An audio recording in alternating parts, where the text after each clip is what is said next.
കേരള തീരത്തിന് സമീപം തീപിടിച്ച van high കപ്പൽ, ആ കപ്പലിന് തീപിടിച്ചിട്ട് ഏറെക്കുറെ 1.5 മാസമാവുകയാണ്. പക്ഷേ അതിന്റെ ആശങ്കകളൊന്നും ഒഴിയുന്നില്ല എന്നുള്ളതാണ് സത്യം. ഇപ്പോൾ കേരളത്തെ സംബന്ധിച്ച് വലിയൊരു ആശങ്കയ്ക്കുള്ള കാര്യമില്ല, കാരണം നമ്മുടെ തീരമൊക്കെ വിട്ടു ആ കപ്പലിനെ വലിച്ചുകൊണ്ട് പോവുകയൊക്കെ ചെയ്തു. പക്ഷേ ഇപ്പോഴുള്ളതെന്ന് വെച്ചാൽ ഈ വാൻ ഹൈ കപ്പലിന്റെ VDRൽ നിന്ന് നിർണായകമായ വിവരങ്ങൾ ലഭിക്കുന്നുണ്ട്.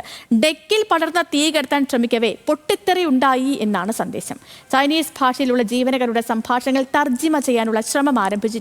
അതേസമയം ഹമ്പൻതോട്ട തുറമുഖ അധികൃതർ കപ്പൽ അടപ്പിക്കാൻ ശ്രമിച്ചെങ്കിലും സർക്കാർ അനുമതി നിഷേധിച്ചു. കപ്പലിലെ 280 കണ്ടെയ്നറുകളിൽ എന്തെന്ന് വെളിപ്പെടുത്താൻ കപ്പൽ കമ്പനി തയ്യാറാകുന്നില്ല എന്നും ആരോപണമുണ്ട്. സഹിൻ ആന്റണിയുടെ വിവരങ്ങളുമായി.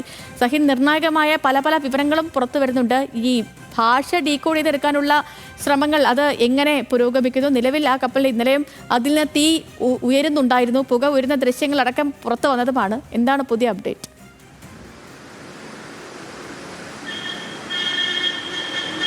സേതു വാൻഹായ് 503 ഇപ്പോൾ സേതു സൂചിപ്പിച്ചതുപോലെ തന്നെ നമ്മുടെ സമുദ്ര സാമ്പത്തിക മേഖല വിട്ട് പുറത്തു പോയിരിക്കുന്നു. അതുകൊണ്ട് തന്നെ നമ്മൾ ഭയപ്പെടേണ്ടതില്ല എന്നുള്ളതാണ്. പക്ഷേ കപ്പൽ ഇപ്പോഴും തീപടർന്നുകൊണ്ടിരിക്കുകയാണ്. ഇതിനിടയിലാണ് കപ്പലിലെ VDR market and marine department പരിശോധിച്ചത്. ഈ VDRൽ നിന്നും മനസ്സിലാക്കാൻ കഴിയുന്നത് കപ്പലിലെ ഡെക്കിൽ തീപിടുത്തമുണ്ടായപ്പോൾ അത് അടയ്ക്കാൻ ശ്രമിച്ചതാണ് പൊട്ടിത്തെറിയിലേക്ക് പോയതെന്നാണ് ലഭിക്കുന്ന വിവരം. ഒപ്പം തന്നെ മറ്റൊന്ന്, ചൈനീസ് ഭാഷയിലുള്ള ജീവനക്കാരുടെ സംസാരം അത് തർജ്ജിമ ചെയ്യാൻ ശ്രമിച്ചുകൊണ്ടിരിക്കുകയാണ്.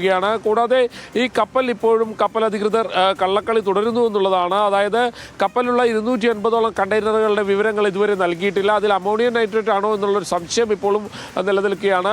മറ്റൊന്ന്, ഈ ഇത്തരത്തിൽ നശിച്ചു പോകുന്ന അല്ലെങ്കിൽ ഇത്തരത്തിൽ തീപിടുത്തമുണ്ടാകുന്ന കപ്പലുകളെ അഭയാർത്ഥി തുറമുഖമായി കരുതുന്ന ഹമ്പൻതോട്ട തുറമുഖം ശ്രീലങ്കയിലാണ്. ഈ ഹമ്പൻതോട്ട തുറമുഖത്തേക്ക് കപ്പൽ അടുപ്പിക്കാനുള്ള ഒരു അനുമതി അവർ നൽകിയിരുന്നു. പക്ഷേ ശ്രീലങ്കൻ ഗവൺമെൻറ് ഇപ്പോൾ ആ അനുമതി പൂർണ്ണമായും നിഷേധിച്ചിരിക്കുകയാണ്. കാരണം ഈ കപ്പലിൽ വീണ്ടും തീപിടുത്തമുണ്ടായിരിക്കുന്ന ഒരു സാഹചര്യമാണ്. അതുകൊണ്ട് ഏത് രീതിയിലും കപ്പൽ പൊട്ടിത്തെറിക്കാനുള്ള കപ്പൽ താഴ്ന്നു പോകാനുള്ള ഒരു സാധ്യതയൊക്കെ അവർ കാണുന്നുണ്ട്. അതുകൊണ്ട് തന്നെ ഇപ്പോൾ കപ്പലിനെ അടുപ്പിക്കേണ്ടതില്ല എന്നുള്ളൊരു തീരുമാനത്തിലേക്കാണ് ഇവർ പോയിരിക്കുന്നത്. അതുകൊണ്ട് തന്നെ മറ്റ് തൊട്ടടുത്തുള്ള ഏതെങ്കിലും രാജ്യങ്ങളിലേക്ക് ഈ കപ്പൽ കൊണ്ടുപോകാനുള്ള ഒരു നീക്കവും നടത്തുന്നുണ്ട്.